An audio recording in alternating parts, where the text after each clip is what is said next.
a este diplomado en partidos políticos.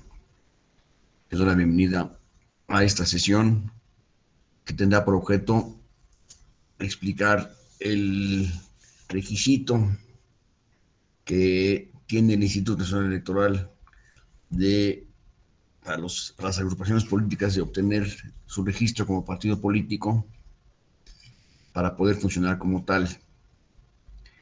Yo soy Fernando de la Pesa, su servidor, y en esta clase vamos a trabajar de la siguiente manera, si no tienen inconveniente. Voy a presentar una presentación gráfica, pero a la vez yo voy a dar una presentación oral sobre estos temas y espero que ustedes, por favor, pregunten en cuanto tengan alguna intervención o pregunta o comentario, directamente levantando la manita que está aquí abajo en su pantalla, para que tengan el uso del micrófono y puedan expresar sus comentarios, inquietudes, experiencias, etcétera, en forma verbal, y así no interrumpimos la presentación en ningún momento y de esa manera vamos a avanzar mucho más fácilmente. Les quiero comentar que es muy importante para estas pláticas, para estas conferencias, tener la interacción de ustedes en todo momento. Su participación va a ser muy valorada, porque así podemos hacer una sesión mucho más amigable y mucho más productiva, estoy seguro. Entonces, por favor, cuando tengan cualquier cosa que decir, nomás toquen la manita de aquí abajo y ustedes ya pueden empezar a... Les daremos la palabra inmediatamente.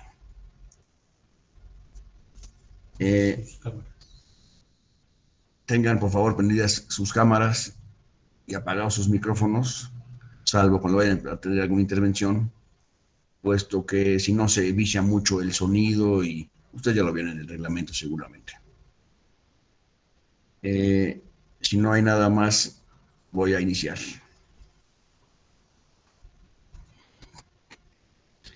Los partidos políticos, bueno, para constituirse como partido político,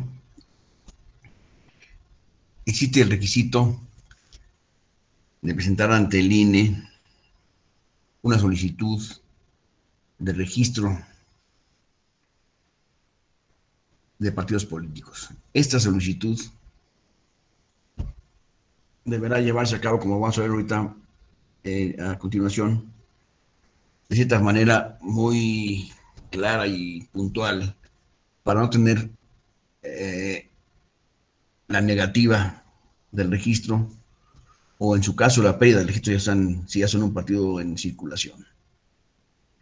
Este registro es muy importante, les repito, porque es la forma como se puede llegar a ser partido político, una agrupación política que tenga la intención de convertirse en partido político, tiene que llevar a cabo este trámite, lo cual es fundamental para el partido para poderse ostentar como partido político y funcionar como tal. Entonces, esto es una cuestión de vida o muerte para los partidos políticos. Como ustedes saben, en estos últimos tiempos hemos tenido la oportunidad de ver en la realidad esta situación de negativa del registro, concretamente al partido que se llamaba México Libre, que era el partido de Margarita Zavala y Felipe Calderón, su marido, quienes ejercieron pidieron esta autorización para este registro para convertirse en partido político y les fue negada. Eso lo vamos a ver, este detalle lo vamos a ver el día de mañana. Y también hay varios partidos que han perdido su registro en el pasado reciente en México. Existieron varios partidos que perdieron su registro, a los que nos vamos a referir también un poco más adelante. Vamos a iniciar, por favor.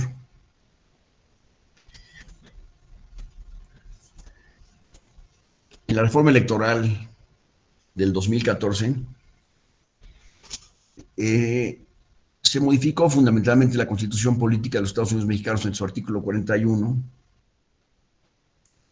la Ley General de Instituciones y Procedimientos Electorales, la llamada LEGIPE, la Ley General de Partidos Políticos, además de algunas jurisprudencias del Tribunal Electoral del Poder Judicial de la Federación y los tratados internacionales,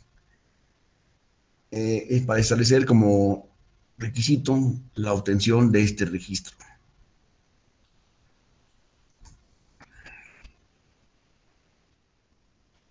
Le corresponde al Instituto Nacional Electoral, al INE, llevar a cabo el registro de los partidos políticos nacionales y corresponde a los OPLES el registro de los partidos políticos locales. Recuerden que un partido político nacional tiene requisitos diferentes para obtener este registro que los que tiene el partido local. Ahorita vamos a ver también exactamente cuáles son los requisitos de uno y del otro.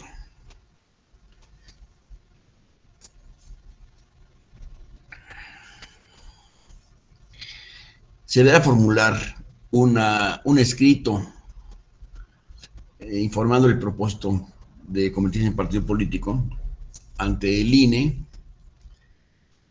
y esta solicitud deberá ser presentada entre los primeros 10 días del mes de enero siguiente a la elección presidencial. Esa solicitud deberá acompañar, por supuesto, los siguientes requisitos. Primero, acompañar los documentos básicos del partido. Esto es un concepto muy importante que ustedes deben tener en cuenta, los documentos básicos del partido. ¿Cuáles son los documentos básicos? Los estatutos del partido, la declaración de principios, el programa de acción y contar con 3,000 afiliados en por lo menos 20 entidades federativas o 300 afiliados en por lo menos 200 distritos electorales uninominales. Estos requisitos no pueden pasarse por alto porque si no, ahí se rompe la cadena y se abandona el procedimiento.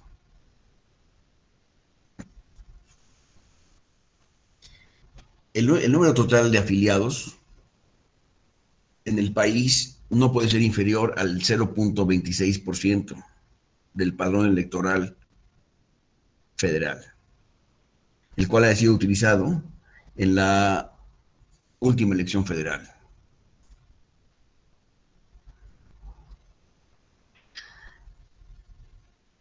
También debe llevarse a cabo la realización de asambleas en las entidades federativas o distritales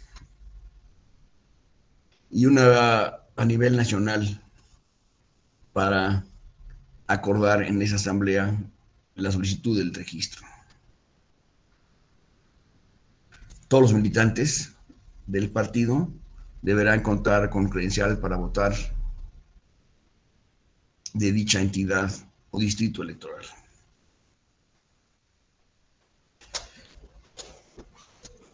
Asimismo, deberán presentarse y acreditarse en la celebración de una asamblea nacional constitutiva ante la presencia de un fedatario designado por el INE, quien certificará que la asamblea se haya llevado a cabo de acuerdo con lo que establece la ley y lo que vamos a mencionar ahorita. Deberá contener esta asamblea. En esta asamblea se deberá acreditar que los delegados, propietarios y suplentes elegidos en la asamblea estatales o distritales están ahí,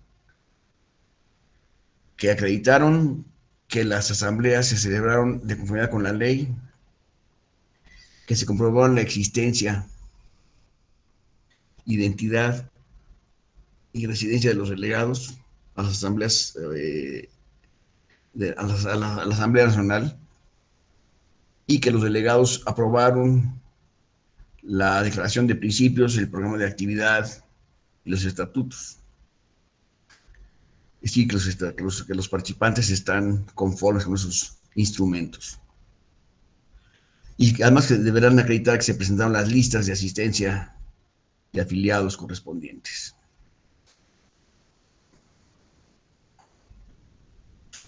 Respecto a un partido, respecto a la solicitud de registro de un partido nacional, realizados los actos para la constitución del partido, se presentará ante el INE la solicitud de registro en el mes de enero del año anterior a la siguiente elección. El INE verificará que se cumplan los requisitos y en un plazo de 60 días dará respuesta a la solicitud presentada, a los interesados, por supuesto. Cuando proceda, expedirá el certificado correspondiente, haciendo constar el registro en caso de negativa, haciendo constar el registro que ha sido otorgado. En caso de negativa, deberá fundar las causas de la negativa y lo comunicará a los interesados.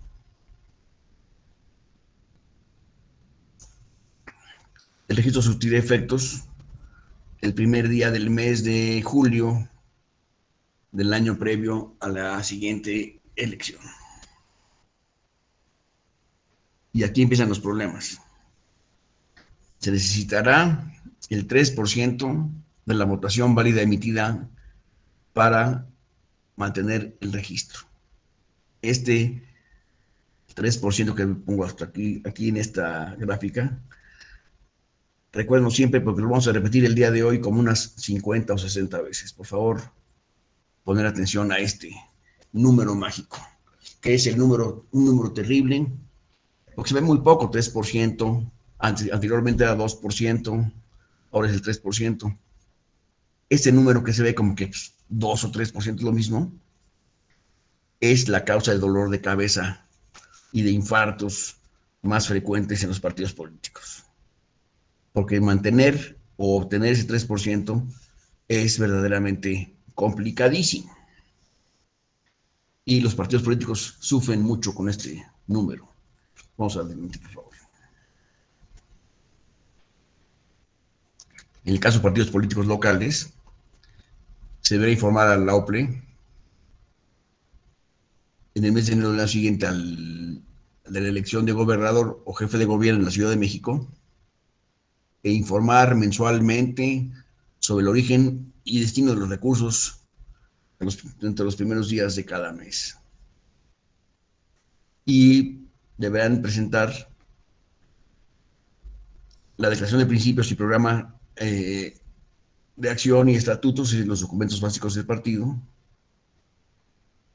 Bajo ninguna circunstancia el número total de sus afiliados, de sus militantes, podrá ser inferior al 0.26% del padrón electoral que se utilizó en la elección local ordinaria inmediata anterior.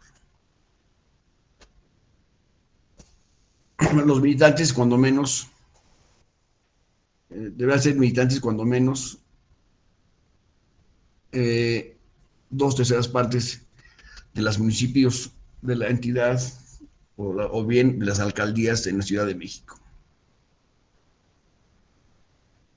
Los militantes deberán contar, por supuesto, con su canal para votar con fotografía, correspondiente a los municipios o alcaldías, según sea el caso.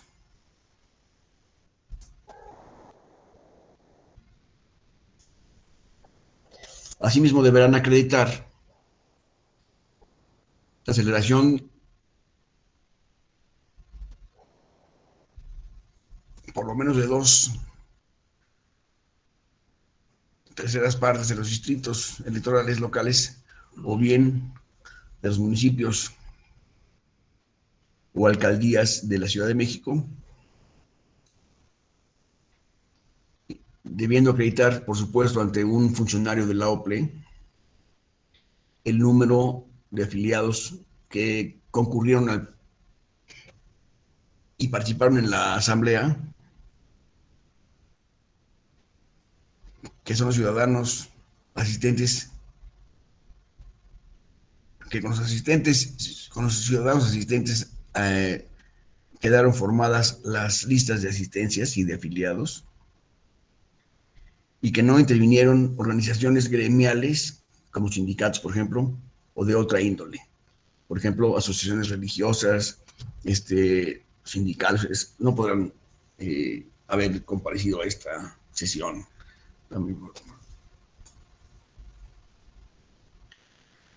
Asimismo, los partidos políticos locales deberán presentar la asamblea local constitutiva, por supuesto ante la fe de un funcionario designado por el OPLE, y harán constar que asistieron los delegados propietarios o suplentes elegidos en las asambleas distritales, municipales o las alcaldías que correspondan. También harán constar que acreditaron que las asambleas se celebraron de conformidad con la ley, que se comprobó la identidad y asistencia de los delegados a las asambleas locales, y que los delegados aprobaron la declaración de principios, programa de actividad o de acción y los estatutos correspondientes, y que se presentaron las listas de afiliados.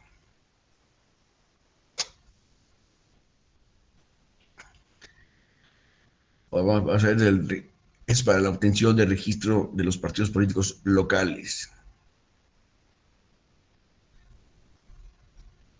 Realizados los actos para la constitución del partido, se presentará ante el OPLE la solicitud de registro en el mes de enero del año anterior a la siguiente elección. El OPLE verificará que se cumplan los requisitos y en un plazo de 60 días dará respuesta a la solicitud de registro. Cuando proceda, expedirá el certificado correspondiente haciendo constar el registro, y en caso de negativa, las causas que motivaron, y lo comunicará a los interesados, es decir, a los que solicitaron el registro. El registro surtirá efectos constitutivos a partir del primer día del mes de julio del año previo a la elección siguiente. Y otra vez repitemos, se necesita el 3% de la votación válida emitida para mantener el registro. En caso de pedir el refrendo, deberá mantenerse el 3% de la votación válida recibida para mantener ese registro.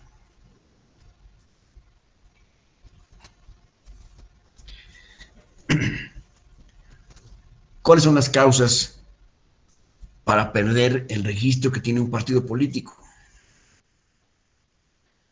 Pues, por supuesto, primero, no participar en un proceso electoral federal ordinario, porque la vocación de los partidos es indudablemente la participación en los procesos electorales.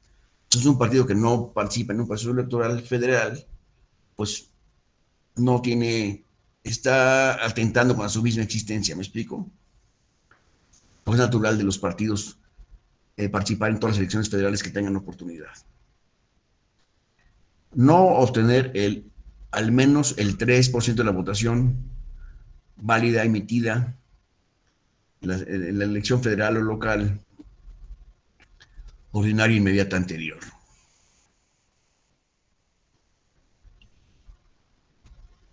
Aun cuando no haya participado en coalición. Incumplir con los requisitos que fueron necesarios para obtener el registro. Es decir, estos registros deberán mantenerse permanentemente durante todo el plazo para no incurrir en esta causal de pérdida de registro, que es que se pierda un requisito durante el tiempo que estamos esperando para la obtención del mismo, pues entonces ahí se perdería la oportunidad de obtener el registro. Incumplir de manera grave y sistemática con las obligaciones que le señala la legislación electoral. Es una causa también de pérdida del registro, o haber sido disuelto o fusionarse con otro partido. Estos supuestos son causas de pérdida del registro. ¿Y cuál es el proceso? En la Junta General Ejecutiva del INE declara la pérdida del registro nacional y ordena la publicación de la declaratoria en el Diario Oficial de la Federación, declara la pérdida del registro local ante el OPLE, la cual será publicada en el periódico, en el Diario Oficial, pues, en la Gaceta Oficial. ¿Qué efectos tiene haber perdido o que le haya sido negada el registro?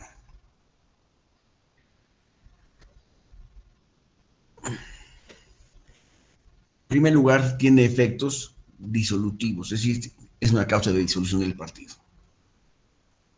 Pero la pérdida del registro no tiene efectos en relación con los triunfos que ha obtenido el partido en las elecciones previas a esta fecha. Es decir, vamos a poner como ejemplo el partido Encuentro Social, quien perdió su registro, tiene a la fecha diputados y senadores que llegaron a sus cargos a través del partido Encuentro Social. Aun cuando se perdió el registro del partido Encuentro Social y este se disolvió, los diputados y senadores que fueron electos por propuesta de este partido no tienen ningún efecto negativo por esta pérdida del registro. Siguen siendo diputados y senadores, ¿me explico? Por el tiempo que les quede de su nombramiento. Entonces, estos efectos no son negativos en contra de los funcionarios que han sido electos de acuerdo con al decir, bajo la sombra del partido.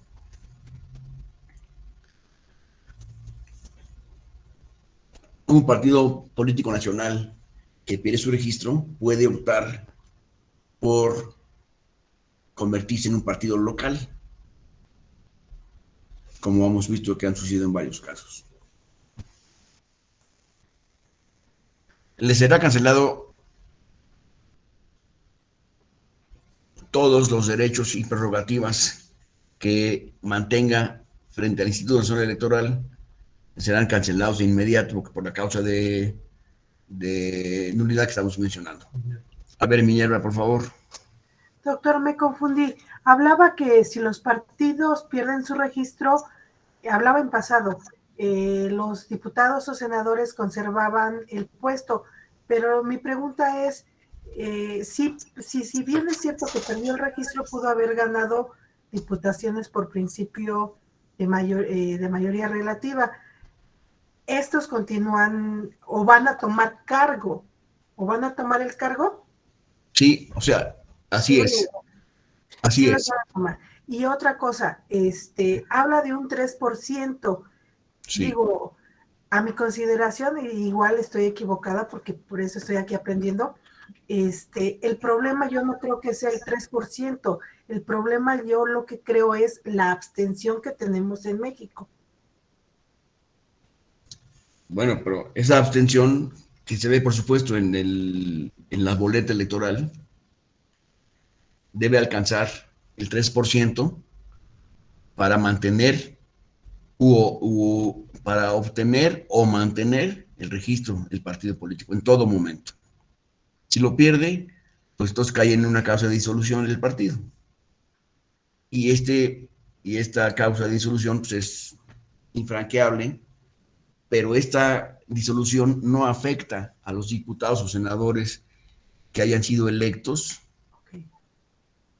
durante la vida del partido mientras les haya durado el registro. ¿Me explico? Sí, sí, perfecto. Gracias, Por doctor. eso estoy poniendo como caso, como ejemplo, la pérdida del partido, la pérdida del registro del partido Encuentro Social, que ya no existe el partido Encuentro Social, ese partido no existe, pero hay todavía diputados senadores que existen en funciones, pues fueron electos cuando tenía el registro de ese partido. ¿Me explico? A Sí, ver, Jorge, doctor, por muchas favor, sí. gracias. José Hernández, perdón. Sí, Gracias. maestro, buen día. Creo que había mencionado que de la votación total emitida, el 3%, si no lo alcanza, pierde, ¿no? Es decir, a nivel nacional. Pero comentó también que pueden tener en caso de que lo hayan perdido, pero pudieran haber ganado un estado, haber obtenido el 3% y pueden mantener el registro de partido en algún estado, ¿no? Como partido político local. Local. Así es. Entonces es correcto, maestro. Así es. Muchas gracias, José. Gracias. Eh, con la cancelación del partido, con la cancelación del registro, se pierden todos los derechos y prerrogativas que tenía el partido mientras estuvo, digamos, con registro. Y el número 4 es muy importante. La cancelación o pérdida del registro extinguirá la personalidad jurídica del partido.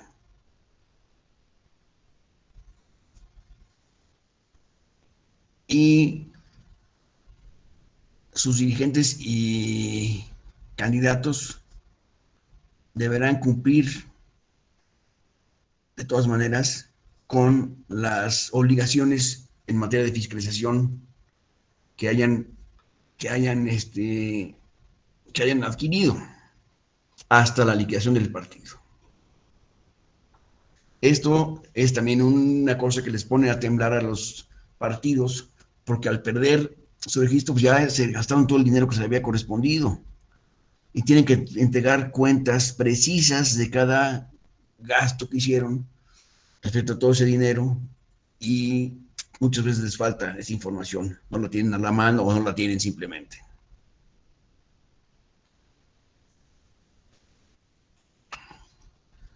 ¿Ok? Vamos a la siguiente, por favor. Entonces, como están en situación de liquidación,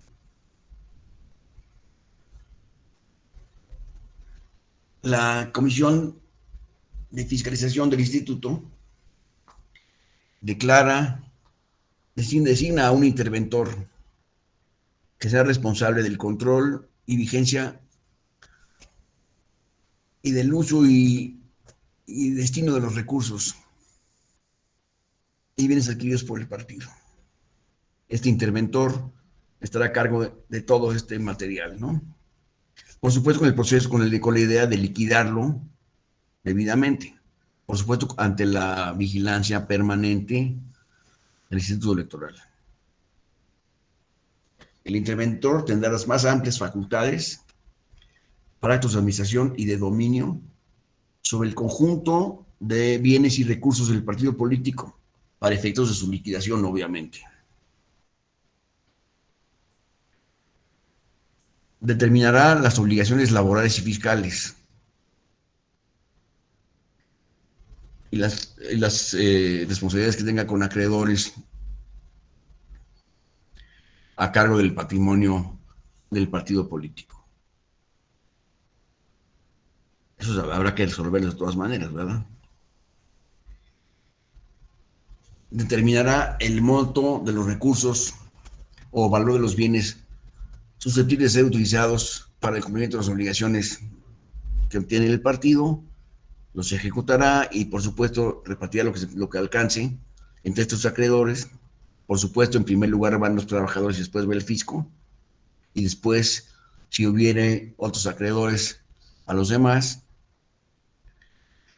Y los bienes y recursos materiales serán adjudicados íntegramente a la federación o a la entidad que corresponda. Y se acabó el partido político ahí, que ha sido liquidado.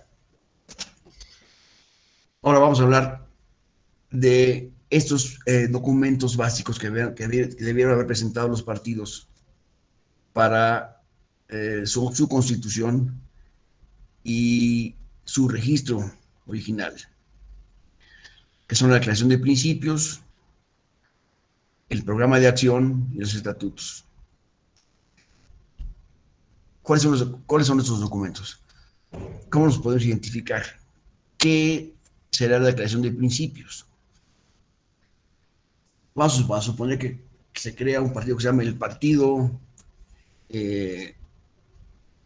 Comunista Nacional o Mexicano, el PSM, ¿no? Partido Comunista Mexicano. Vamos a pensar que fuera este el partido. Aquí nosotros vamos a crear en este momento. ¿Qué principios declararíamos aquí? Bueno, que por supuesto que todo debe ser propiedad del pueblo y nadie podrá tener más de lo que tenga el más pobre de los del pueblo. Estos son los principios básicos, ¿no? También debemos decir que nadie podrá tener más del 10% adicional del que tenga el más rico el más pobre de los habitantes de la ciudad, del país, etcétera, ¿no? Eso era la creación de los principios que haríamos.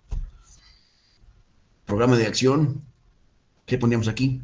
Pues que vamos a celebrar en cada elección, habrá un comité nacional del comunismo nacional para dar fe de que se han cumplido los estatutos del partido, y este partido siempre se ha mantenido fiel a los principios del marxismo-leninismo, etcétera, ¿no?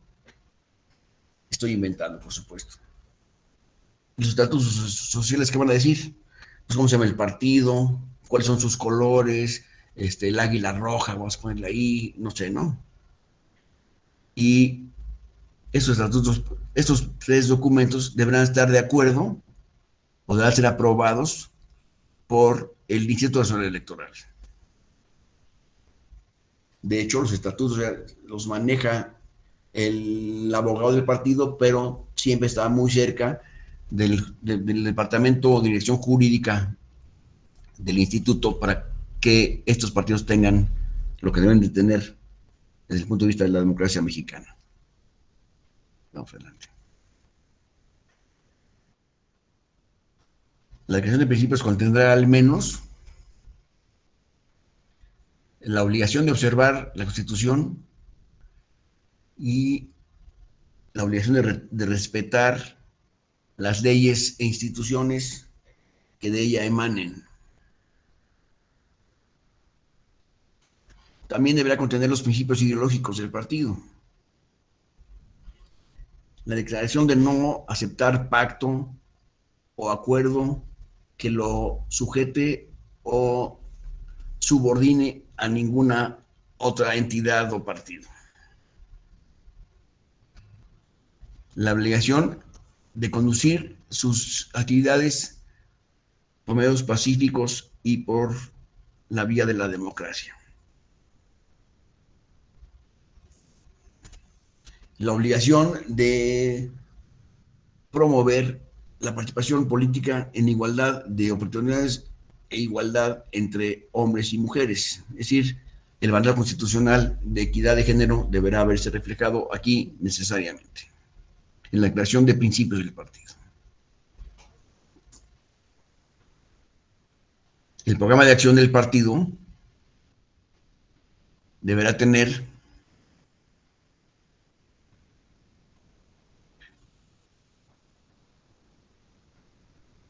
deberá contener las medidas para alcanzar los objetivos del partido, los objetivos del partido.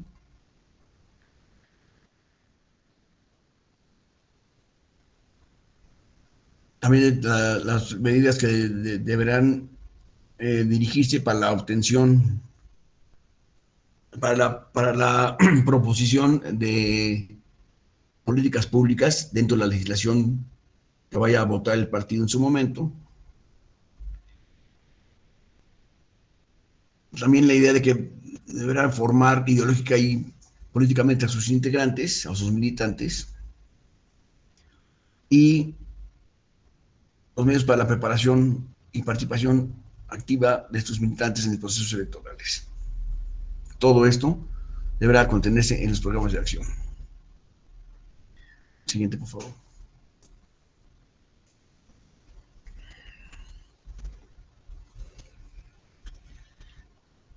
Los estatutos sociales deberán, perdón, voy a tomar un poco de agua, ¿eh?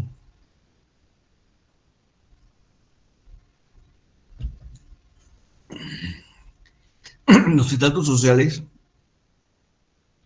contendrán la denominación del partido, su emblema, y esta denominación del partido no deberá hacer alusión a aspectos religiosos o raciales en ningún momento.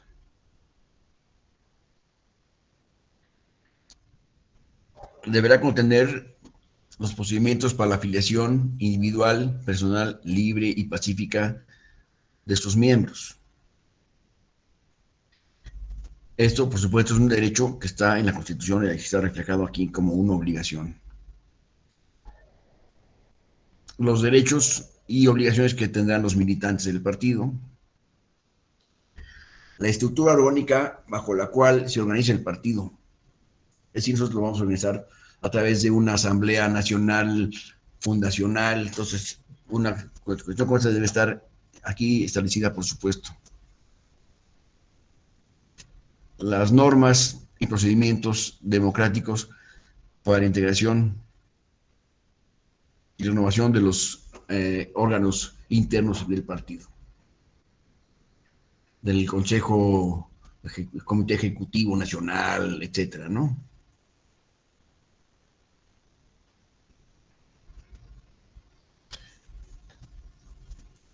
Las normas y procedimientos democráticos para la postulación de candidatos a los cargos de elección popular que habrán de suscitarse en el futuro,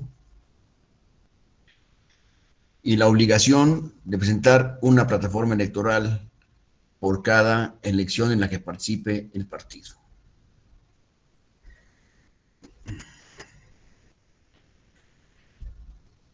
Así como la obligación de sus candidatos de sostener y difundir la plataforma electoral durante la campaña electoral.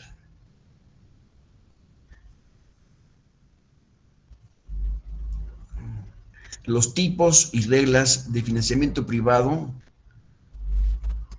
a las que recurrirá el partido político durante la vida del mismo. Aquí vamos a poner estos, vamos a decir que vamos a hacer una rifa semestral por cada distrito del partido para la obtención de recursos para la vigencia, para la vida misma del partido, etcétera, ¿no?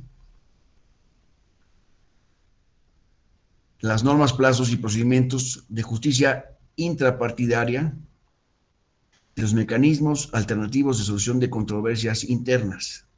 Esto es muy importante. Lo demás es como que de una imaginación más o menos rápida. Pero los procedimientos intrapartidarios que habrán de suscitarse deben regirse por un mecanismo que está establecido en los estatutos. Y, a ver, Laura, estás levantando la mano. Sí, buenos días, maestro Pesa. De la mesa, sí. Mi pregunta va en el sentido en el que refería en el inciso G de la obligación de presentar la plataforma electoral para cada elección. Sí. ¿En qué consistiría esa plataforma electoral? La plataforma electoral consiste en establecer ahí que será el candidato a la presidencia, por ejemplo, Juan Pérez, etcétera, que tendrá como diputados y senadores del partido en esa elección a estas personas que tienen tales características en su currícula, que los acredita como para ejercer el cargo, que no tienen ningún problema legal con nadie, no tienen ninguna prohibición específica para llevar a cabo el cargo, etcétera. Esas son las, debe presentarse en el inciso H, como estás refiriendo. Okay. ¿Sí? Gracias, maestro. Gracias a ti.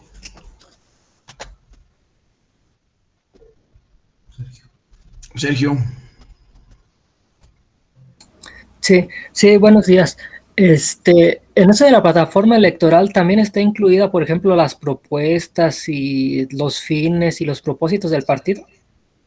No del partido, sino de la elección se va a llevar a cabo. O sea, la plataforma se refiere a lo que va a suceder en esta elección que viene el año que entra, por ejemplo.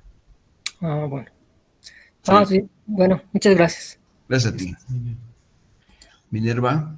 Doctor, en el inciso F, las normas y procedimientos democráticos para postulación de sus candidatos, ¿esto cómo lo haría? Le comento porque he buscado en internet, por ejemplo, en el caso del Partido Revolucionario, y no he encontrado la convocatoria o esta parte que me diga quiénes van a ser también sus candidatos, ni cómo inscribirse para ser candidato, ni cómo postularlos. Haces muy buena pregunta, porque ese es un tema al cual yo acudo en algún momento de estas presentaciones para hacer patente que los partidos mismos no saben para qué quieren a los militantes. Hacen toda una promoción como partido político y entonces atraen a muchas personas que se sienten atraídos por las ideas básicas que el partido propone, y a la hora de tocar la puerta, en el edificio del partido no hay quien se abra la puerta.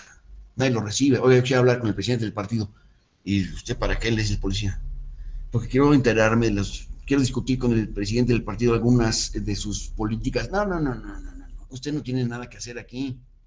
Haga fila y le llamamos uno de estos días. Y nunca jamás le llaman a los militantes o simpatizantes. Jamás. Y un militante va y toca la puerta y dice, oye, yo quiero ser diputado federal en la siguiente elección. No hay quien reciba la solicitud de esta. No hay quien le conteste ni una sola palabra. Entonces no hay con quién hablar, ¿me explico? Se presenta la solicitud, pero no hay a quién dirigírsela. No hay ningún contacto entre los militantes y el partido mismo. Eso sucede normalmente en todos los partidos políticos después de llevada a cabo la elección. Ya nadie los conoce. Primero andan buscando, el partido anda buscando candidatos populares para que puedan ocupar este cargo, etcétera, y los apoyan muchísimo. Los hacen candidatos, y el día que son ganadores de la elección, el partido no los vuelve a recibir para nada. Dejan de importarle al partido, ¿me explico? De ahí la diferencia, la distancia enorme que hay entre una persona y su partido político. Los partidos políticos no tienen contacto con las personas que votaron por ellas. Es una situación que sucede en la realidad, en el ambiente político nacional. Los partidos ya se alejan de los militantes, porque ya cuando necesitaron su apoyo lo tuvieron y después ya se desentienden de esto. ¿Me explico? Ahora,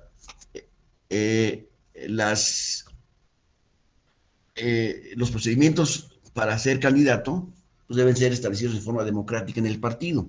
¿Cómo se llevará a cabo esto, por ejemplo, en el partido que estamos tratando de crear ahorita? Pues diríamos que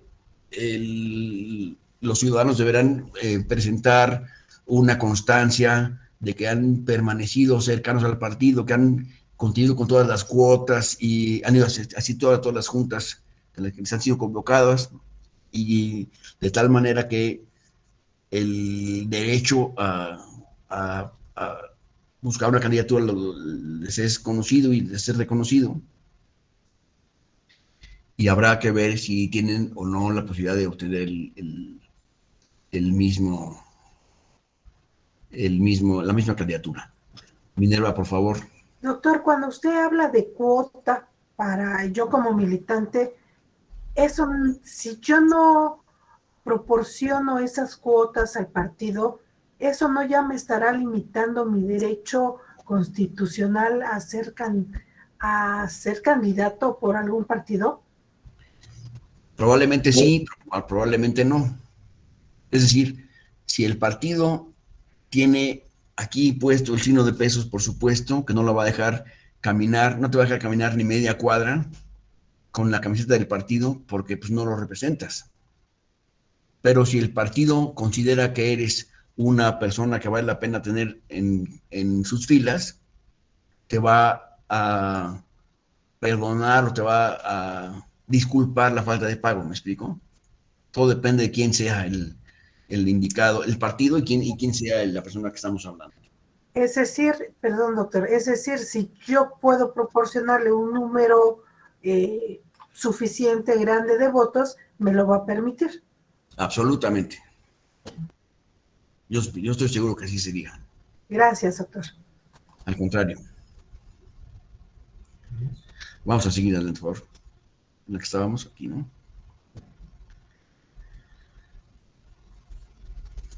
La obligación de los candidatos de sostener y difundir la plataforma electoral durante la campaña que les corresponda.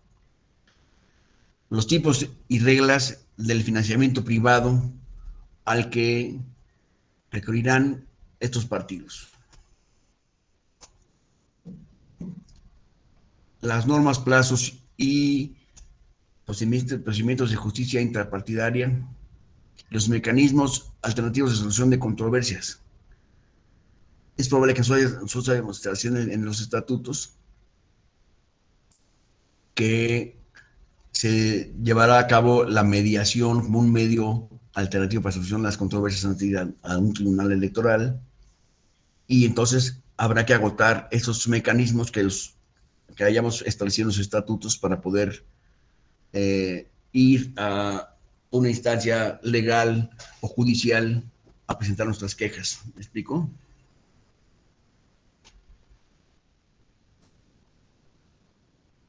Y las sanciones que sean aplicables para los miembros del partido que infrinjan las disposiciones internas. Aquí, por ejemplo, seguramente habría un capítulo en el partido que estamos mencionando que se referiría a la falta de pago de las cuotas anuales del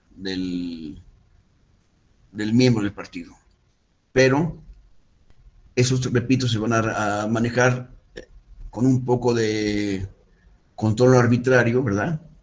Porque no son documentos legales, son documentos internos. Por favor. ¿Estamos de acuerdo, Minerva? Sí, ok. Doctor, antes de que avance, una pregunta más.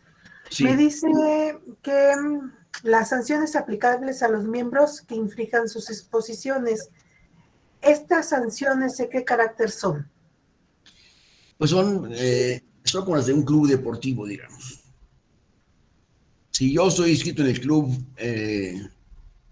no sé, en el club Chapultepec, y no pago mis cuotas, pues me prohíben la entrada a los vestidores, me prohíben la entrada al estacionamiento, me retiran la firma en las cuentas que yo puedo llevar de acuerdo con los estatutos del club que estamos refiriendo. Entonces, estas sanciones serán: el que no haya pagado sus cuotas durante los últimos 2 años no podrá ser designado como candidato, por ejemplo. Eso me parecería una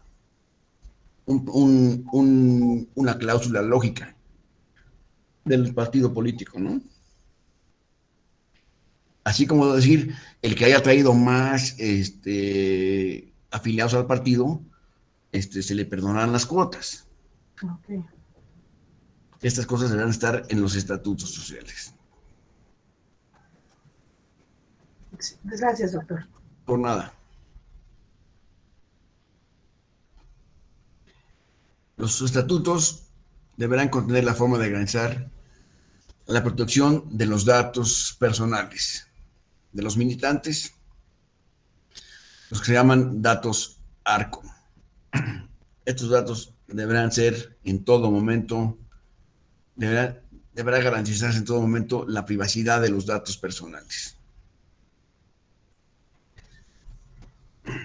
En sus órganos internos deberá tener un órgano encargado de cumplir con las obligaciones de transparencia y acceso a la información.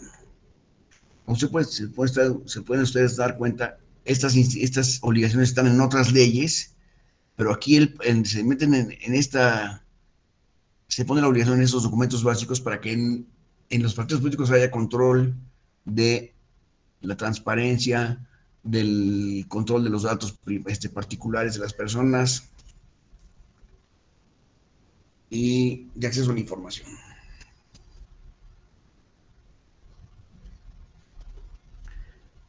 Podrá solicitar el INE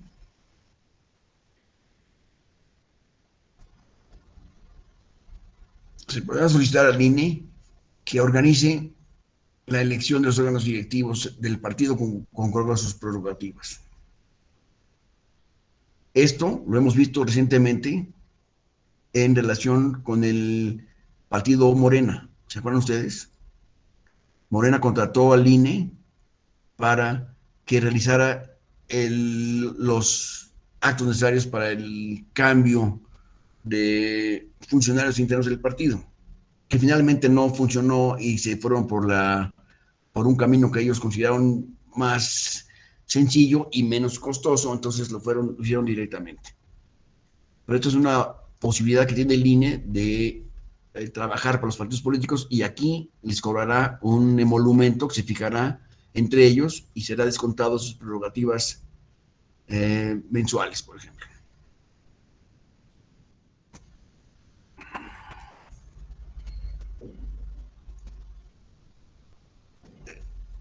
La información que se refiere al padrón electoral, al padrón de los militantes y a los resultados de los procesos de auditoría que se celebran son información pública. Cualquier persona podría tener acceso a esta información siguiendo las medidas de los conductos correspondientes que se establezca la ley, podrán tener acceso a esta información en todo momento. ¿Por qué hay esto? Aquí hay una cuestión que tenemos que tener en cuenta. Los partidos políticos van a subsistir con el dinero público que se les otorgue periódicamente, que es dinero de nosotros. Puede ser que nosotros no estemos de acuerdo ni tengamos la ideología que tiene el partido Morena, por ejemplo, pero nuestros impuestos van a servir para el pago de todos los partidos políticos. Entonces, pues es lo mínimo que tiene que hacer el partido político, es informar con toda transparencia y claridad el destino de estos recursos. ¿Me explico? ¿Qué va a hacer con ese dinero? ¿En qué va a usar nuestro dinero? Si nos vamos a pensar un rato que el partido de nuestro gusto va a vivir con nuestro dinero, y el partido que más odiemos en el mundo, de México, también va a vivir con nuestro dinero, hijo, se siente horrible, caray. Pensar que se están robando el dinero que nosotros les dimos con nuestros impuestos. Es una contradicción, yo creo, pero así es. Así resulta ser en ese caso.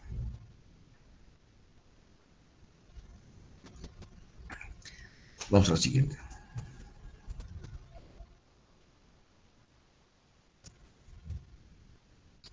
Los partidos establecerán el procedimiento de justicia intrapartidista que incluyan los mecanismos alternativos de solución de controversias.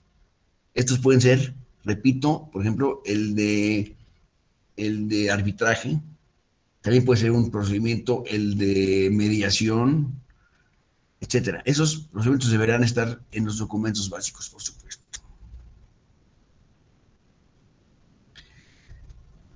Los medios alternativos de solución de controversias deben establecer los supuestos procesales para sujeción voluntaria, plazos y formalización del procedimiento. Esas son cuestiones ya mucho más técnicas que tal vez salgan de la esfera de la intención primaria de los fundadores del partido, pero tienen que estar estos datos incluidos en el partido, de los documentos básicos para que el INE los pueda aprobar.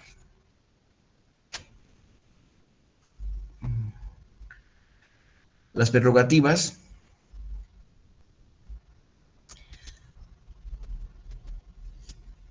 Para acceder a las prerrogativas se necesita tener otra vez el 3% de la votación emitida en la elección de renovación del Poder Ejecutivo y de las cámaras del Congreso de la Unión, que es la Cámara de Diputados y la Cámara de Senadores. 3% otra vez, ¿eh?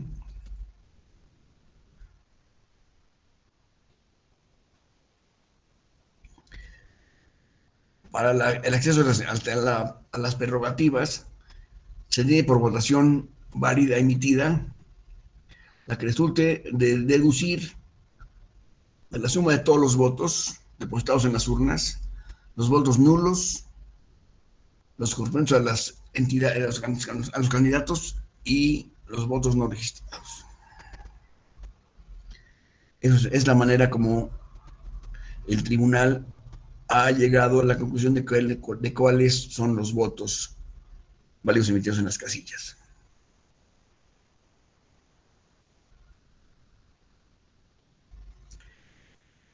¿Vamos bien hasta aquí? Bien.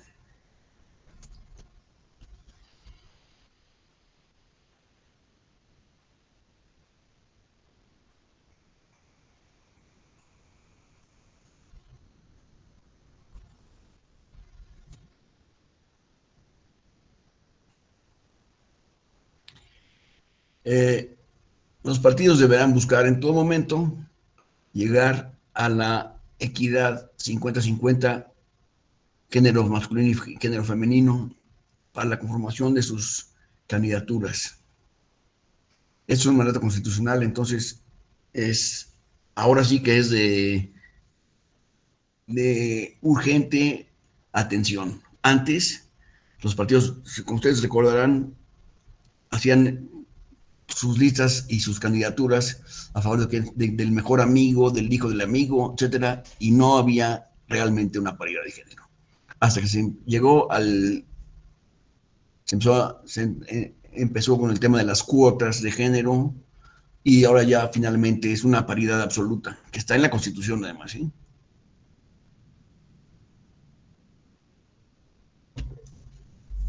Sí. Minerva. Doctor, Dime. si ya yo soy muy preguntona. No, qué bueno, qué bueno. En el caso de que un partido político pudiera comprobar que no tiene ese 50%, ya sean hombres o sean mujeres, ¿qué pasaría? Es que eso no es posible, porque hay seres humanos de los dos sexos, de los dos géneros, perdón, y si no tiene esa pregunta que me estás haciendo, la han expresado como problema los partidos durante la historia. Han dicho, oye, ¿qué quieres que yo haga si no tengo mujeres a quien nombrar candidatas? ¿Qué hago? Pues búscatelas. La respuesta es esa, búscalas, fórmalas, capacítalas y hacen listas para desarrollar el cargo. Punto. Pero ese es realmente el problema que entonces tenemos, porque si hablamos de un municipio cualquiera que sea, no tiene, su partido no tiene esta representación, voy a ir al municipio vecino donde tengo mis amistades, mis compadrazgos, y voy a traer a estos candidatos que no conocen mis problemas como municipio, que no conocen mis problemas como entidad, y es lo que nos ocasiona los problemas mayores. Bueno, es lo que opino. Bueno, pues sí, pero es que me voy a poner a defender, que más siempre lo he hecho, la posición del género femenino aquí. Las mujeres siempre han existido en México, siempre han tenido capacidad de decisión, tienen capacidad profesional, tienen capacidad capacidades múltiples, por lo cual debe de conocerse el derecho a representar los cargos de elección popular. Ese es lo que yo te diría respecto de las mujeres en general. Y si en el municipio no existe una, pues sería un municipio para llevar a una exposición mundial como el único municipio del mundo en donde no existan hombres y mujeres. O si las mujeres que están en ese municipio no tienen la capacidad para ejercer el cargo, entonces tu partido político haz lo que tengas que hacer para que la mujer llegue a tener la información, la formación y la capacitación necesaria para poder ejercer el cargo. ¿Me explico? Es una obligación constitucional. Si no lo haces, pues no puedes competir. Sí, yo como partido resuelvo el problema. No Sí, le importa ni de dónde saqué mis candidatos, los pongo y se acabó. Pues sí, pero si los candidatos no son del municipio que estás mencionando, pues el municipio no va a votar por esa candidata. ¿Me explico? Pero, por ejemplo, yo vivo aquí en Nezahualcóyotl, teníamos un presidente municipal que ni siquiera vivió aquí en silla de ruedas, y eso fue lo que atrajo la atención, el que andaba en sillas de ruedas, y la población decía, este no va a robar. Y fue el que recobró el partido de 10 años perredistas. Eso es, pues mira, no sé qué decirte a ese respecto del partido, si fueron periodistas y ahora ya no lo son, eso no lo puedo yo no puedo opinar sobre eso, pero el señor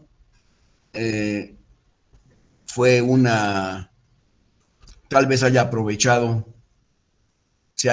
de su situación personal de la silla de ruedas para jalar la atención y atraer la atención de los votantes y no lo hayan dirigido a él por esa situación.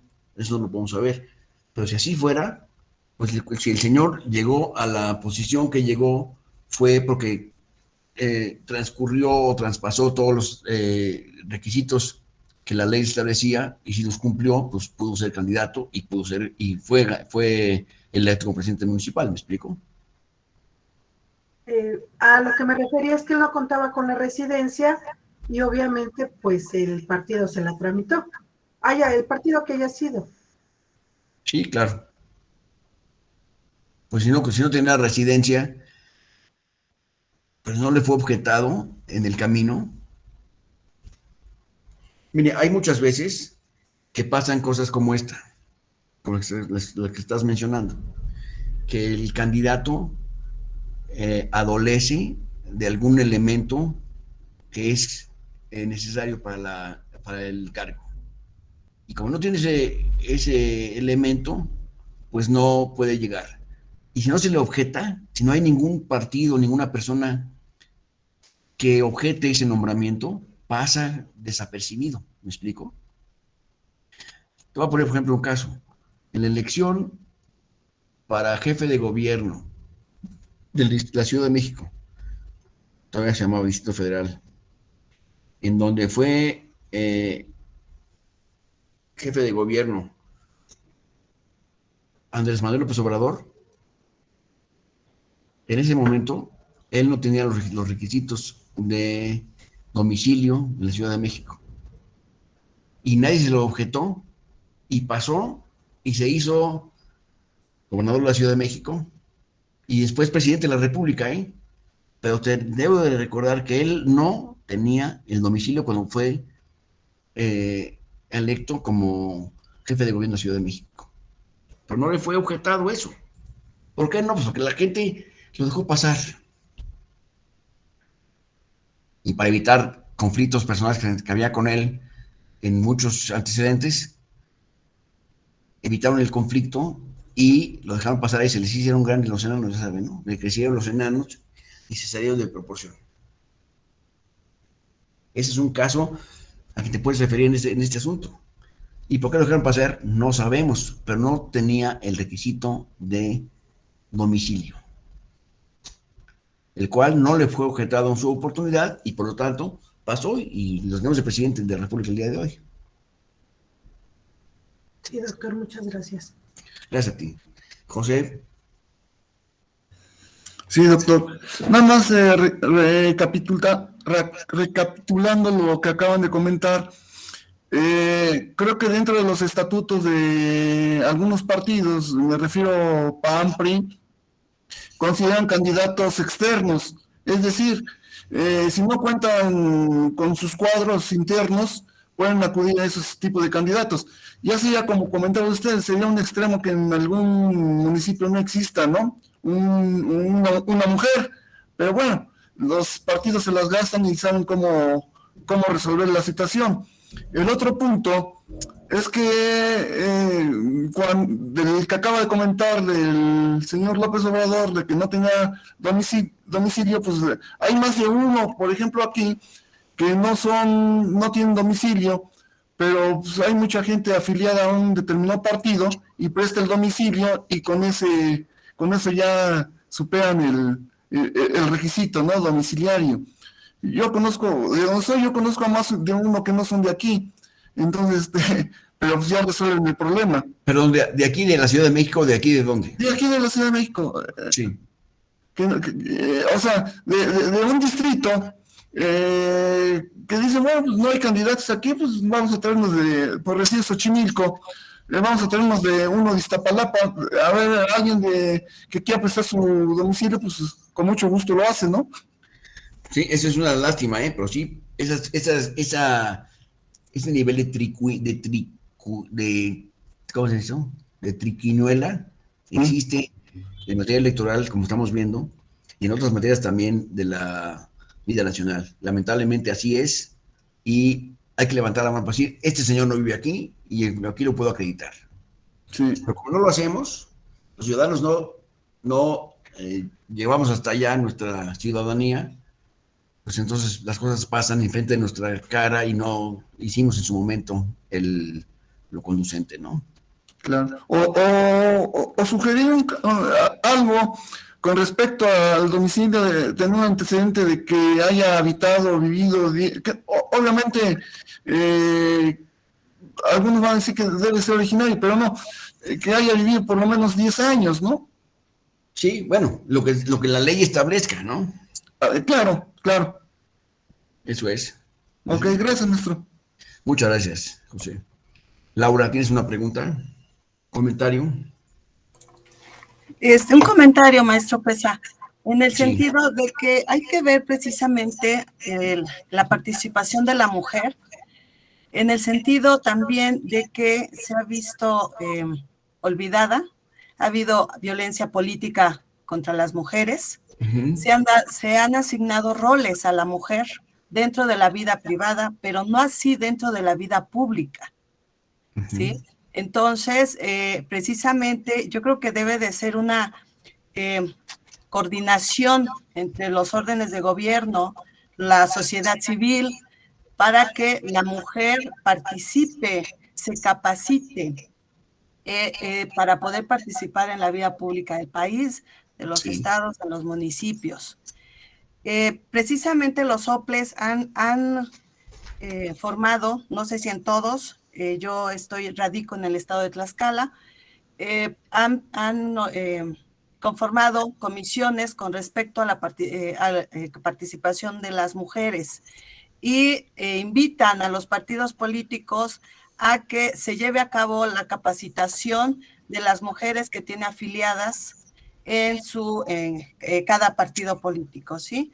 Para que así la mujer tenga esa pues participación activa, ¿sí? Sí. Porque, pues bueno, desafortunadamente vivimos dentro de una sociedad machista en donde todavía la participación de la mujer en la vida pública, pues apenas, ¿no? Como que se está aperturando, ¿no? Se está aperturando y se está, apoyando, ¿no? Para que pueda participar. De igual manera, hay partidos políticos que muchas veces cumplen el requisito de esta equidad de género, ¿no? Pero después, muchas veces las quitaban y ya ponían a un hombre, ¿no? Nada más era para cumplir el requisito. Bueno. Y ahora, si no estoy mal, usted me corregirá, me parece que si la persona, la candidata que haya quedado, ya no la pueden quitar. O si la reemplazan, tiene que ser por una mujer, ¿no? Porque ver así como que un truco que hacían los partidos políticos, sí, cumplo el requisito, pero después la quitamos y metemos a un hombre, ¿no? Y me parece que ahora sí ya están como la ley refiriendo en ese sentido, que si se va a reemplazar sea de igual por una mujer. Entonces, yo digo aquí que lo que se tiene que hacer, porque siempre hay mujeres, ¿no? Que tienen esa iniciativa de participar, pero efectivamente a veces las barreras de todo tipo, ¿no? De relegar a la mujer a la vida de casa privada, pues no le han permitido. Otras es a veces su desarrollo profesional, ¿no? La capacitación que requieren, ¿no? Sí. Entonces, en ese sentido, pues sí, yo creo que pues es un trabajo de coordinación entre la sociedad civil, los partidos políticos, las instituciones, para que la mujer se vea más apoyada, ¿no? Impulsada para tener cargos públicos. Exactamente. Gracias. Muchas gracias, Laura. Fíjate que esto viene del famoso caso de las Juanitas, que se llamó así en el Tribunal Electoral. Así es. Y hoy por hoy, hoy en día, los partidos tienen la obligación de considerar a las mujeres en la presentación de candidaturas y después en la integración integración efectiva de los gobiernos o de los cargos de elección popular, y tienen obligación de incluir a las mujeres en todo momento en igualdad de condiciones que los hombres. Y muchas veces van primero las mujeres que después que los hombres. Esto ha sido una doctrina que ha establecido el Tribunal Electoral durante varios años, y ya yo diría que es irremediable para los partidos políticos el poner mujeres en sus cuadros. De otra manera, no son registrados como competidores y no van a ganar. Y así, pues, el año pasado tuvimos el primer año de 50-50 efectivos en el Congreso de la Unión. O sea, ya llegamos a ese nivel, a base de obligar, ¿por qué? Por protección o por inclusión, no protección, inclusión de las mujeres en la vida política, dado que las mujeres no habían tenido en el pasado, hasta cierto punto, no habían tenido mayor participación. Se empezó a decir que no tenían capacitación para hacerlo, que no estaban listas para tener cargos públicos. Muchas y entonces, no, pues entonces tu partido, a ver qué haces, pero tienes que tener a las mujeres listas para tener cargos públicos. Es tu responsabilidad, no la del vecino, ¿verdad? Y entonces lo han establecido, lo han empezado a hacer, y con muy buenos resultados, y ya es una realidad, digamos, para la legislación mexicana, que las mujeres participan en todos los cargos que participan los hombres, en igualdad de circunstancias. Este es un movimiento que no es de un día para otro, pero la tendencia es en ese sentido. Y cada vez más, en los procesos electorales surgen las mujeres y salen adelante las mujeres como las ganadoras de las elecciones, porque tienen capacidades iguales o mayores que las de los hombres en muchos casos. Ya no es un tema, ya no debe ser un tema de discusión en las mesas académicas, por supuesto, ni políticas, el si es o no, si es hombre o si es mujer. Eso ya no debería ser materia de discusión. Estoy de acuerdo contigo y te agradezco mucho tu participación, Laura. Seguimos adelante. Gracias.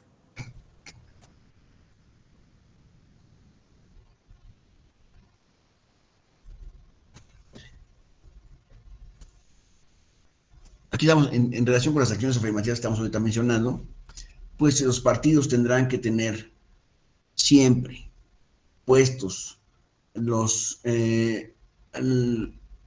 las normas internas, y en la práctica tendrá que tener siempre el resultado de fórmulas que incorporen a la mujer en igualdad 50-50 con el género masculino.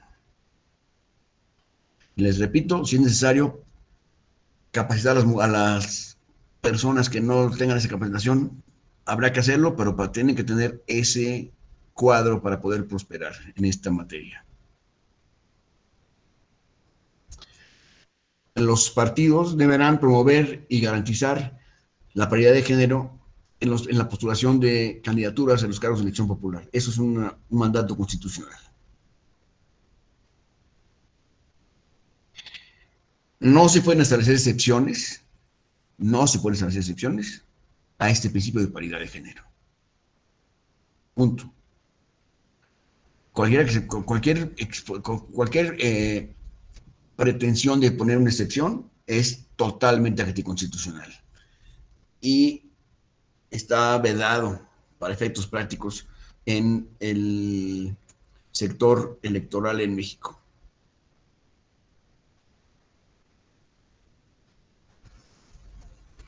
Así pues, los principios de paridad, de igualdad sustantiva y de no discriminación constituyen el fundamento para sostener el nombramiento de candidatos a elección popular, a cargos de elección popular. Y esto debe trascender tanto a esos candidatos como a los diputados y senadores que sean electos por el principio de representación proporcional.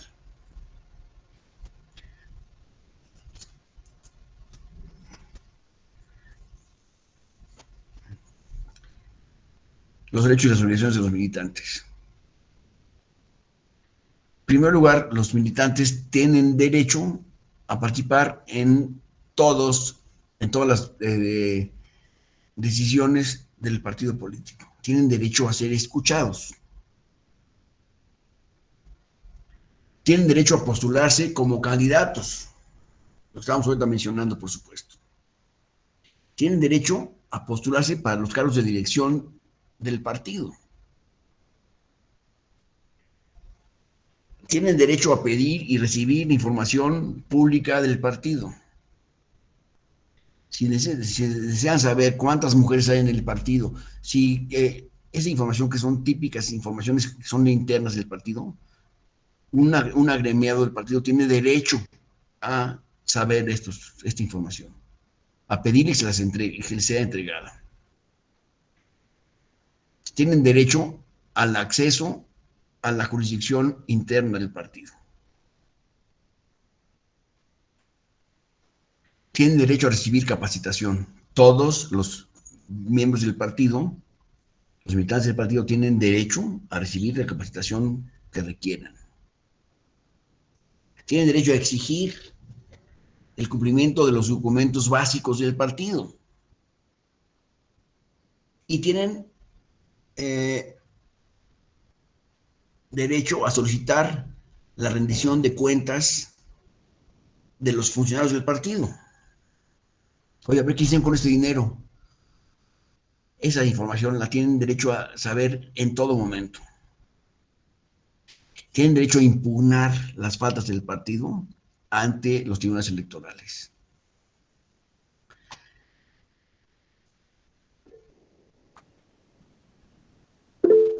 Minerva, por favor.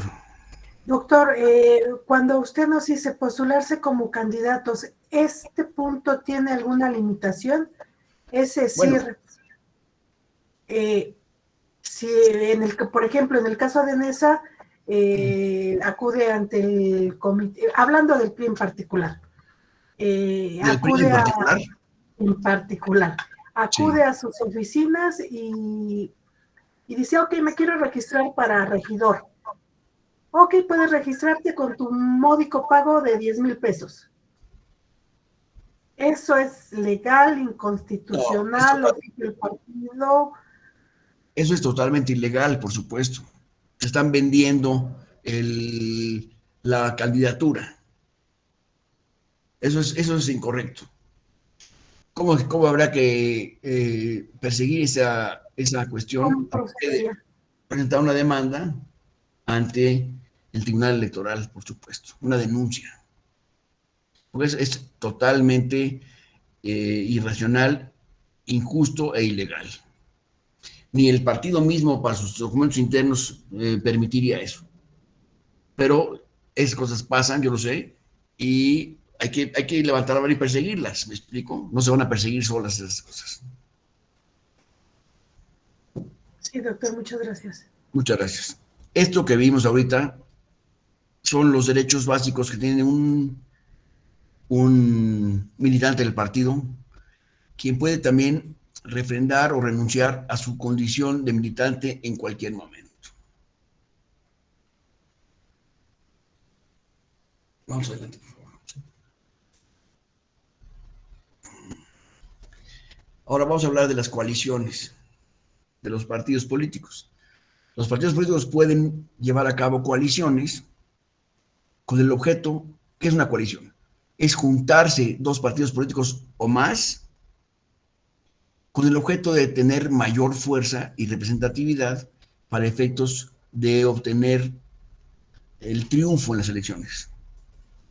Entonces, lo vimos en las elecciones pasadas, cómo existían dos coaliciones muy fuertes que estaban buscando la elección en la Ciudad de México, y esta unión de partidos se presentaba como una nueva opción con el objeto de tener mayor fuerza en la contienda, ¿me explico? Y así, me está llegando una pregunta aquí. Solo un comentario. Disculpe. Sí, vamos a leerlo tú, por favor.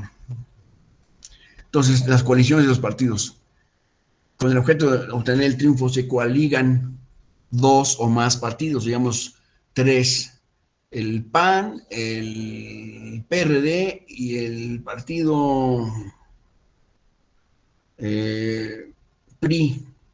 Se juntaron en esta ocasión para presentar una candidatura común en la Ciudad de México. Existen tres tipos de coaliciones. Coaliciones totales, cuando se están uniendo en el 100% de las candidaturas que están por presentarse en la elección correspondiente. Y a nivel parcial, o sea, coaliciones parciales, son las que incluyen el 50% de las candidaturas, van a ir en forma coaligada. Y flexible, cuando son hasta el 25%.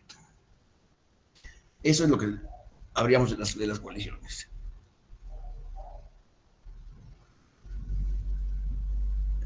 Esta coalición no implica la pérdida de ninguno de los partidos de su independencia, de su denominación personal, de su capacidad jurídica individual.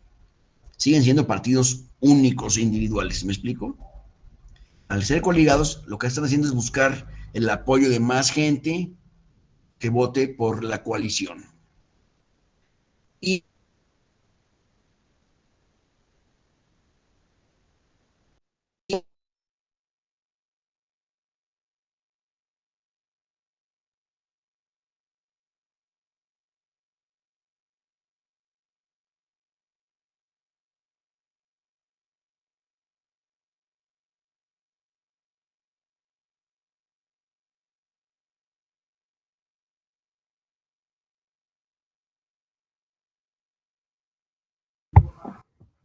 Disculpe, maestro, está silenciado su micrófono. sí, ya lo estamos arreglando.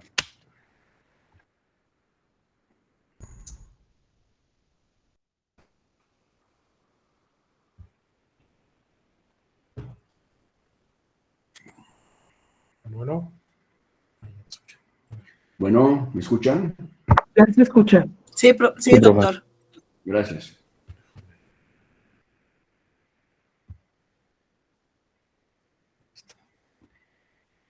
Regreso al tema de las coaliciones. El único objeto de la coalición es tener mayor presencia con el objeto de obtener éxito en la elección. Y, repito, no existe ninguna limitación de hacer estas coaliciones. Siempre tienen que ser siempre ante el INE, y en la coalición se mantiene en todo momento la personalidad jurídica y capacidad individual de cada uno de los partidos políticos coaligados. Vamos a ver otro.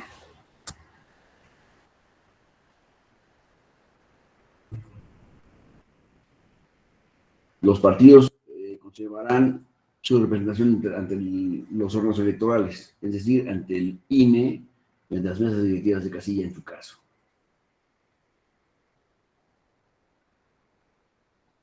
El tiempo de radio y televisión se repartirá, en caso de las coaliciones, en un 30% a cada uno de los partidos y el 70% de acuerdo con su participación en la coalición. Es inconstitucional no tomar en cuenta para la asignación de representación proporcional u otras prerrogativas los votos en los que hubieran marcado más de una opción de los partidos coaligados. Estas son reglas del ejercicio del voto, que en México hay que hacer un seminario particular sobre el voto. Habría que incluir aquí a las autoridades como el INE y a todas las autoridades electorales para poder llevar a cabo vamos a decir, una especie de catecismo electoral, en donde todos los participantes de esto tengan muy claro cómo se debe de emitir el voto. Tuvimos la elección en el mes pasado de junio y había una gran cantidad de los votantes que no tenían idea de cómo votar. Si querían votar por un partido, votaban por la coalición, o no votaban por la coalición, sino votaban por un partido. En fin, hace falta explicarle a la población cómo debe votarse y cómo no debe votarse, con el objeto de que los votos sean efectivos y eficientes para los partidos a los cuales estamos distinguiendo con nuestro voto.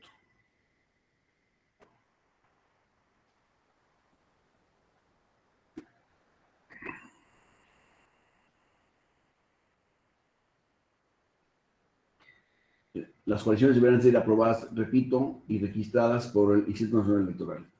Y los símbolos de los partidos deberán ir por separado en cada uno de sus lugares, a pesar de que estén en coalición.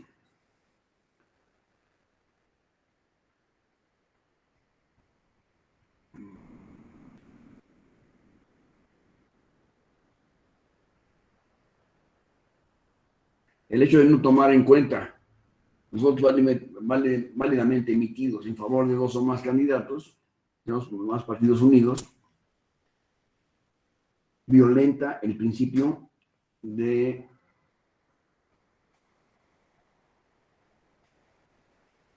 el principio constitucional de que todo voto debe ser contado en forma igualitaria.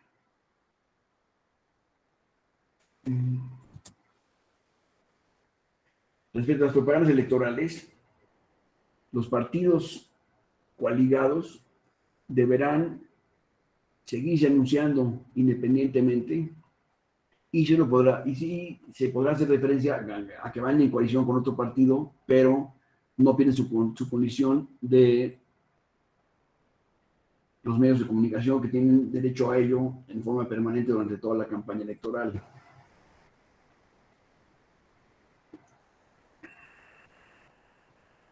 En la propaganda electoral deberán abstenerse los partidos de mostrar, de realizar calumnias a otras personas o entidades.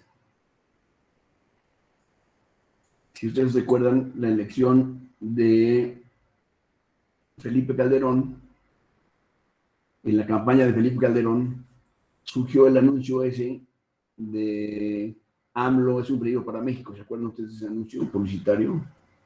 Que causó un revuelo enorme en el país, hasta que finalmente acabaron por bajarlo de la línea de los anuncios. Se prohibió su transmisión, pero quedó en la memoria de todos los ciudadanos la idea de que AMLO es un peligro para México.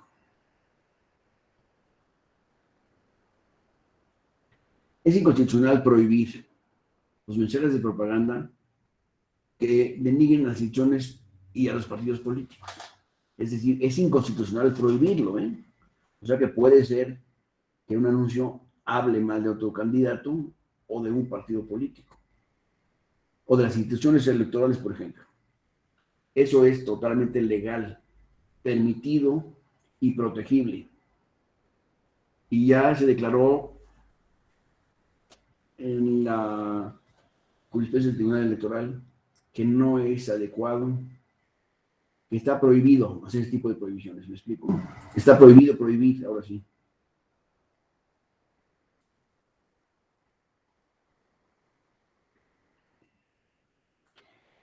El Consejo General del Instituto Nacional Electoral, a través de una solicitud de la Comisión de Quejas y Denuncias, podrá ordenar la suspensión inmediata de cualquier propaganda política en radio y televisión que viole a la Ley General de Instituciones y Procedimientos Electorales.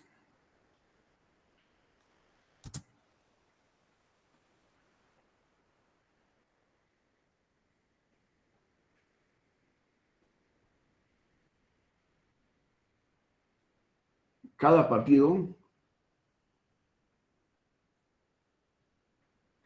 decidirá la asignación de mensajes de propaganda en radio y televisión durante las campañas electorales.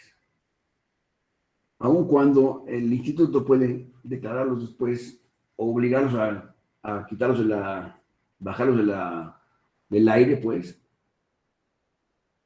es una cuestión posterior, pero el partido puede designar dónde va a estar su anuncio. ¿Sí me expliqué en esto o no?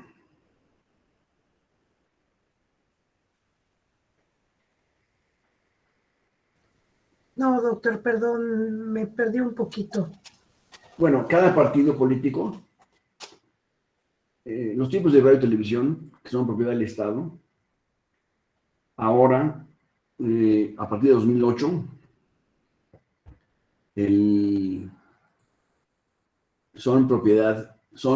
los tiempos de radio y televisión se juntan en una bolsa, digamos, y es administrada esta bolsa 100% por el INE. Anteriormente podía ir una persona a comprar un anuncio de televisión o de radio y el anuncio dijera lo que dijera. Yo había comprado mis tiempos de radio y televisión, ¿me explico? Entonces eran carísimos, pues entonces las televisoras y las radiodifusoras se iban a las nubes con los precios. ¿Quién podía comprar un anuncio a las 8 de la noche en Televisa? Pues solamente el partido tenía más dinero. Los partidos, digamos, con menos recursos económicos, no tenían acceso a esos medios de comunicación porque no podían pagar los precios que estaban imponiendo las radiodifusoras y las televisoras. Entonces, hoy está prohibido para todos los ciudadanos y para todas las instituciones, personas físicas o morales, poder comprar radio y televisión, cobertura de radio y televisión para materias electorales, salvo para el INE, que es el único que puede contratar esos tiempos.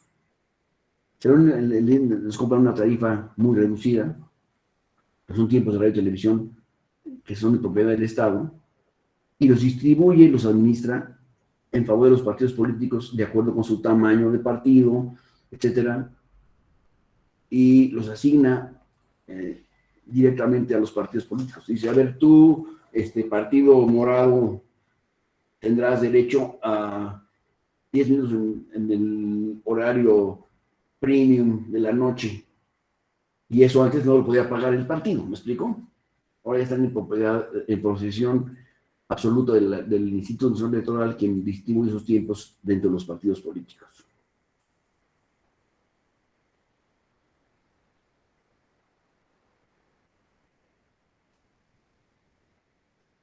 Y en cualquier momento puede, por disposición de la ley, por disposición del Tribunal Electoral o del INE, se puede suspender la emisión de spots publicitarios de propaganda política en cualquier momento durante la campaña por el Instituto Nacional Electoral.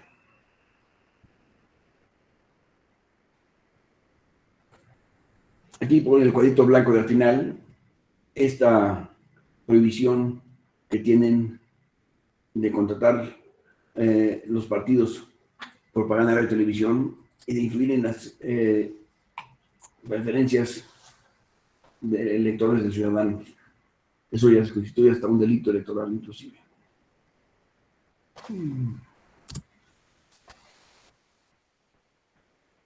Hablando de las precampañas, hay que distinguir las campañas de las precampañas, que para efectos prácticos entre ustedes y yo les quiero decir que es lo mismo. La precampaña es la publicidad que se lleva a cabo con el objeto de que los militantes del partido reciban los anuncios y conozcan a los precandidatos y decidan después de un tiempo quién de los precandidatos deberá ser el candidato definitivo para el puesto. ¿Me explico? Entonces, dicen, yo sugiero que el precandidato fulano tal sea el candidato definitivo para la presidencia de la República. Entonces, ese precandidato será ahora candidato. Entonces, ¿cuál es la diferencia entre uno y el otro? Pues yo les diría que no hay mucha diferencia, pero porque el público finalmente ve las candidaturas y las precandidaturas las ve igualmente en la televisión.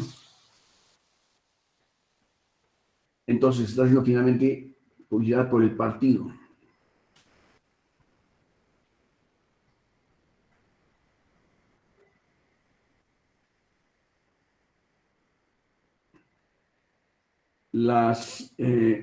Durante procesos electorales federales se renueva el poder ejecutivo federal y las cámaras del Congreso de la Unión. Las campañas darán inicio de la tercera semana de noviembre del año previo a la elección y no podrán durar más de 60 días.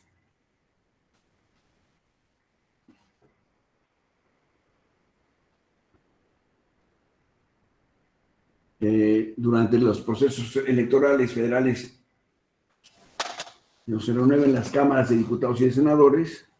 Las precampañas durarán un máximo de 40 días.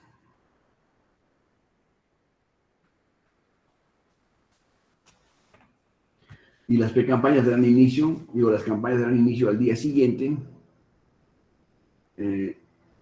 se lleva a cabo el registro como candidato a una persona.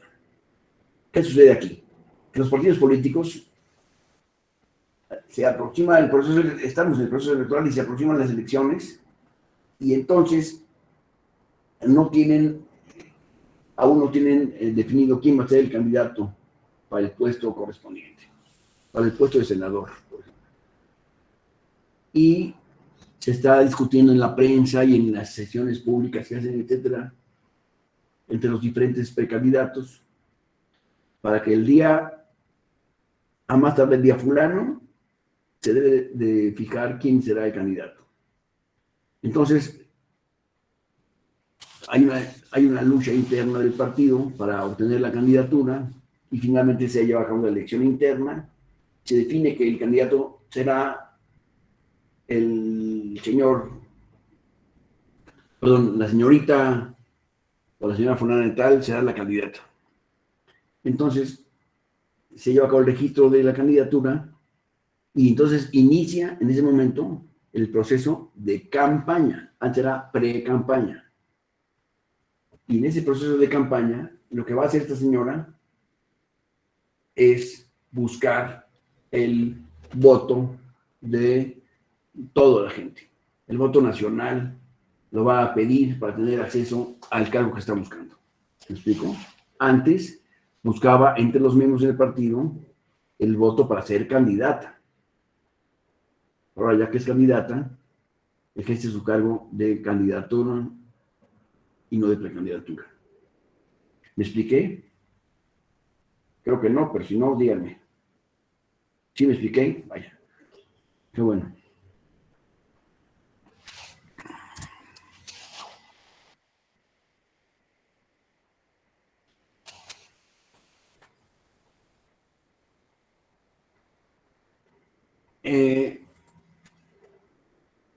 En las precampañas electorales, los precandidatos pueden impugnar los reglamentos y convocatorias del partido. Es decir, pueden impugnar la manera en la cual se hicieron las convocatorias o la convocatoria misma. ¿Ante quién la pueden impugnar? Ante el Tribunal Electoral del Poder Judicial de la Federación o el Tribunal Local, en su caso. También podrán impugnar la integración de los órganos responsables de conducir los procesos internos de selección de candidatos. También pueden impugnar los acuerdos y resoluciones que adopte el partido correspondiente y en general todos los actos que realicen los órganos directivos o sus integrantes cuando los mismos se desprenda la violación de las normas que rigen el proceso de selección de candidatos a los cargos de elección popular.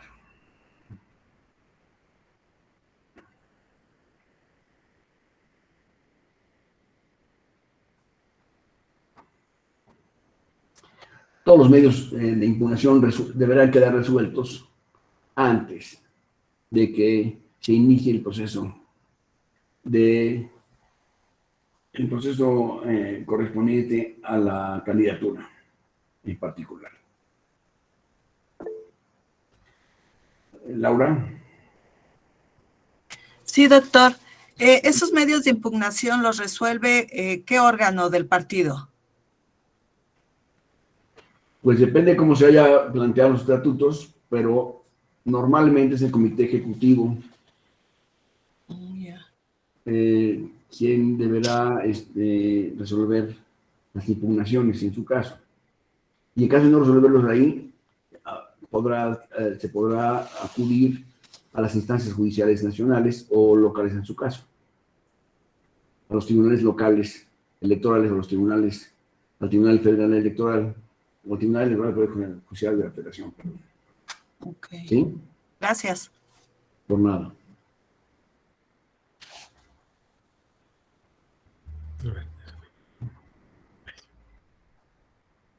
Lo veamos así.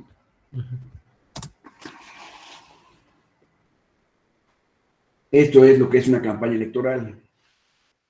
Conjunto de actividades llevadas a cabo por los partidos políticos nacionales, las coaliciones en su caso, y los candidatos para registrarse, para obtener el voto. Esto es la campaña electoral. Entonces, van a decir, yo soy el más guapo, el más bien formado, tengo tantos años de experiencia, he sido tal, yo soy el más de los más, ¿no? Por favor, denme su voto, no os voy a fallar nunca, jamás los voy a abandonar. Eso dicen los candidatos de cualquier cosa, ¿eh? Soy el mejor, nunca los voy a abandonar, cuenten conmigo, yo estoy hecho para representarlos, en fin. Eso es lo que sucede en las campañas electorales realmente.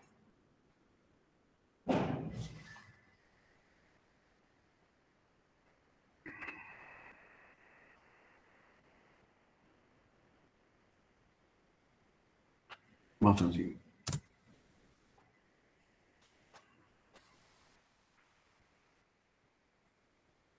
Bueno, les quiero decir que ya faltan muy pocos minutos para que termine la exposición, entonces, si hubiera alguna intervención de su parte, sería el momento para llevarla a cabo, por favor. José. Tengo una duda, doctor. ¿En las precampañas se promueve el voto? Bueno, se promueve el voto interno. Es decir, se pide el apoyo interno de los militantes.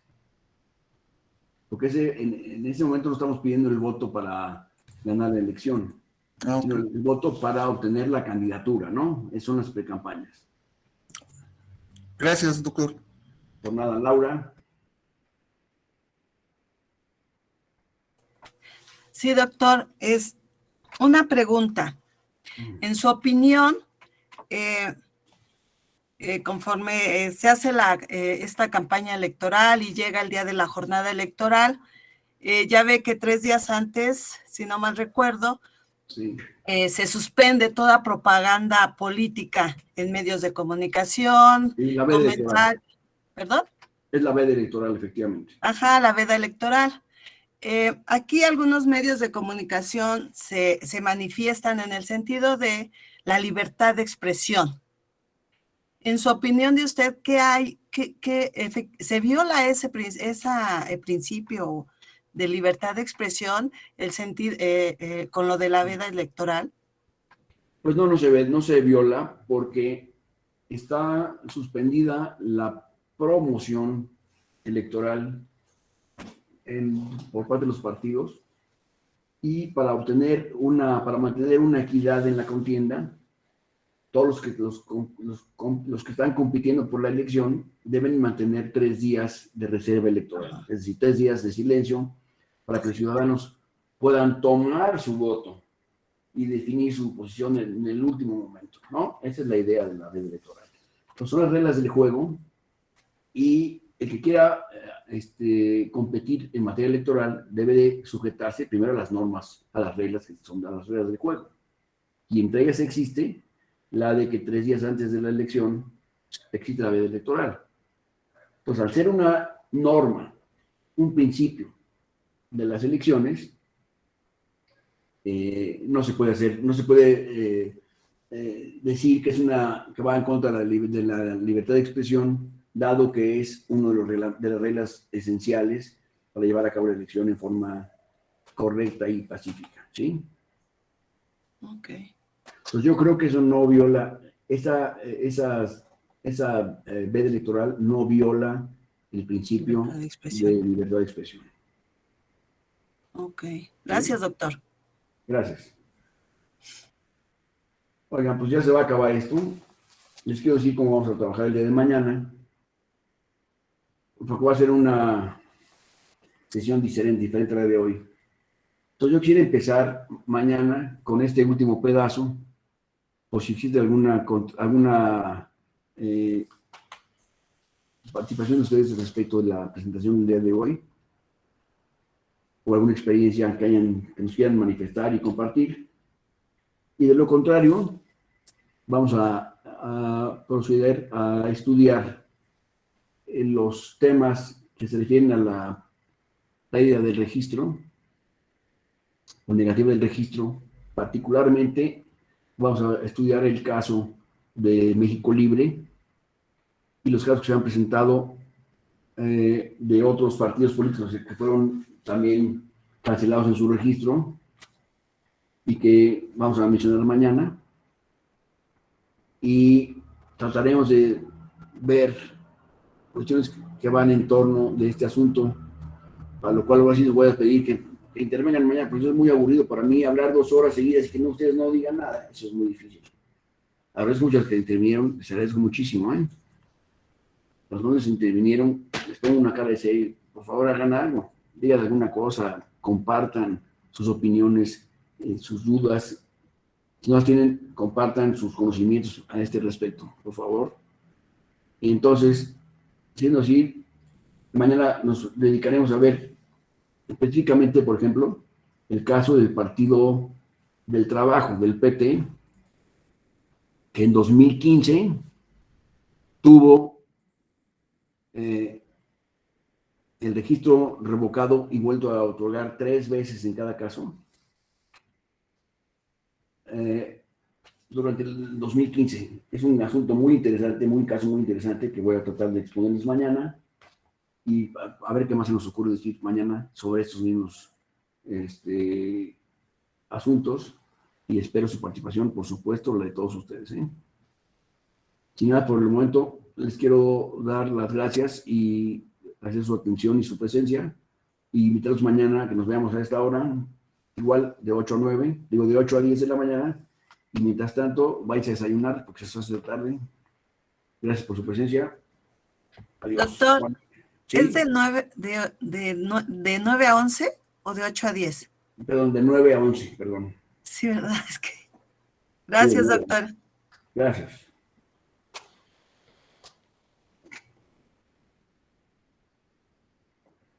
Hasta mañana.